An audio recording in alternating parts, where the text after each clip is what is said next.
হরে Krishna everyone. আজ আমি আপনাদের সাথে এমন 5টি অত্যন্ত সরল কিন্তু দারুণ শক্তিশালী উপায় নিয়ে আলোচনা করব, যা আপনাকে এখনই আপনার আধ্যাত্মিক জীবন শুরু করতে সাহায্য করবে। মাত্র কয়েক মিনিটের জন্য আপনার চঞ্চল মনকে একটু শান্ত করুন। দেখুন, এই আধুনিক বিশ্বে প্রযুক্তি আমাদের একে অপরের সাথে যুক্ত করে দিল, আমরা প্রায়শই ভিতর থেকে বিচ্ছিন্ন অনুভব করি। এত রিলস ওয়াইফ ফলোয়ার্স থাকা সত্ত্বেও একটা শূন্যতা যেন থেকে যায় আমাদের মধ্যে।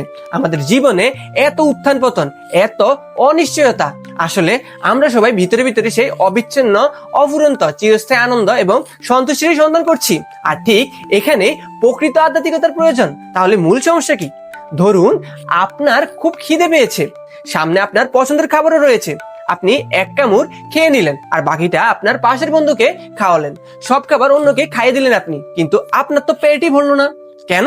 কারণ যাকে আপনি খাওয়াচ্ছেন সে তো আর আপনি নন। ঠিক এই ভুলটাই আমরা জীবনের প্রতি মুহূর্তে নিজের সাথে করে থাকি। আমরা প্রতিদিন আমাদের শরীরকে খাওয়াই সুস্বাদু খাবার, মেকআপ, ক্রিম, দামি পোশাক, আরামায়েশ দিয়ে। মনকেও খাওয়াই রিল স্ক্রলিং, গসিপ, বিনোদন করে। এমনকি আমাদের অহংকার বা ইগোকেও আমরা খাওয়াই। প্রশংসা পেতে চাই আমরা, লোক দেখানোর চেষ্টা করি আমরা। কিন্তু আমাদের আসল সত্তা, আত্মা, একেবারে ভুলে যায় তার কথা। আত্মা যে অভুক্ত, সে কখনো খাবার পায়নি, আর তাই আমরা জীবনে পুরোপুরি সন্তুষ্ট হতে পারি না। এটাই হলো আধ্যাত্মিকতার শুরু।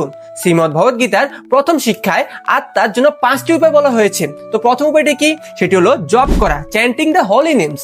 আমাদের আত্মাকে আধ্যাত্মিক খাবার দিতে হবে। আর এর প্রথম উপায় হলো ভগবানের পবিত্র নাম জপ করা। মালাতে হরে কৃষ্ণ মহামন্ত্র জপ করুন। মন্ত্র হলো যা আমাদের মনকে ত্রাণ করে, মুক্তি দেয়। প্রতিদিনের মাত্র 10 মিনিটের জন্য এই হরিনাম সাউন্ড মেডিটেশন করুন এবং দেখুন কিভাবে অলৌকিকভাবে আপনাদের সকলের জীবনে পরিবর্তন আসে। দ্বিতীয় উপায় হলো প্রজ্ঞা বা জ্ঞান অর্জন করা। গভীর আধ্যাত্মিক জ্ঞান লাভ করতে হলে গোপনীয় ধর্মগ্রন্থগুলি পড়তে বা শুনতে হবে, বিশেষত শ্রীমদ্ ভগবদ গীতা। এছাড়াও আপনি আধ্যাত্মিক ভিডিও দেখতে পারেন। এখন তৃতীয় বিষয়টি হলো সৎসঙ্গ, স্পিরিচুয়াল কমিউনিটি। তৃতীয় উপায়ে সৎসঙ্গ বা আধ্যাত্মিক সঙ্গ করা। একই মনোভাবাপন্ন ভক্তরা একসাথে মিলে ভগবানের পূজা করলে, আত্মাকে স্পর্শ করে এমন কীর্তন করলে, প্রসাদ পরিবেশন করলে আধ্যাত্মিক অনুশীলন খুব সহজ ও শক্তিশালী হয়ে ওঠে। আপনার কাছাকাছি কোনো হরে কৃষ্ণ মন্দির বা ভক্তদের একটি দলের সাথে যুক্ত হন। আর চতুর্থ উপায় হলো আধ্যাত্মিক জীবনশৈলী গ্রহণ করা। আধ্যাত্মিকতা শুধু একটি বিশ্বাস নয়, এটি একটি জীবন ধারণের পদ্ধতি। আপনার দৈনন্দিন জীবনে ভগবানকে অন্তর্ভুক্ত করুন। বাড়িতে ভগবানের সাধারণ পূজা শুরু করুন।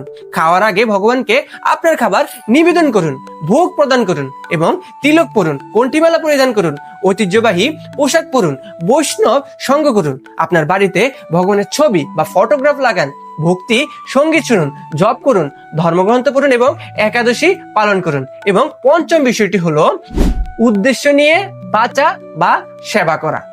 আপনার কাছে যে সময়, মেধা এবং শক্তি আছে, অর্থ আছে, তা ভগবানের সেবা এবং তার ভক্তিমূলক বার্তা প্রচারে ব্যবহার করুন। তা সে মন্দিরের কার্যক্রমে স্বেচ্ছাসেবক হিসেবে হোক, বা শিক্ষাদান করা হোক, দান করা হোক, অথবা অন্য কাউকে আধ্যাত্মিকভাবে সাহায্য করা হোক। তো এই 5টি কার্যক্রম একত্রে সম্পূর্ণ ভক্তি যোগ তৈরি করে, যা সমস্ত যোগের মধ্যে শ্রেষ্ঠ। এটি সম্পাদন করা খুবই সহজ কিন্তু খুবই শক্তিশালী। আপনাকে নিখুঁত হতে হবে না। আপনি যেখানে আছেন ছোট ছোট যে কাজগুলি করতে পারেন তা দিয়ে আজই শুরু করুন। আজ একটা ছোট পদক্ষেপ নিন আর আপনি আপনার জীবনে অলৌকিক পরিবর্তন অনুভব করবেন। এই যাত্রা আমার জীবনকেও বদলে দিয়েছে, আর এটি আপনার জীবনকেও বদলে দিতে পারে। তাহলে চলুন আমরা একসাথে আধ্যাত্মিকভাবে উন্নত করি। হরে কৃষ্ণ। ভিডিওটি ভালো লাগলে কৃপা করে শেয়ার করবেন এবং পারমার্থিক কাজে লেগে পড়বেন। জয় শ্রী প্রভুপাদ, জয় গুরু মহারাজ। হরে কৃষ্ণ, হরি বল।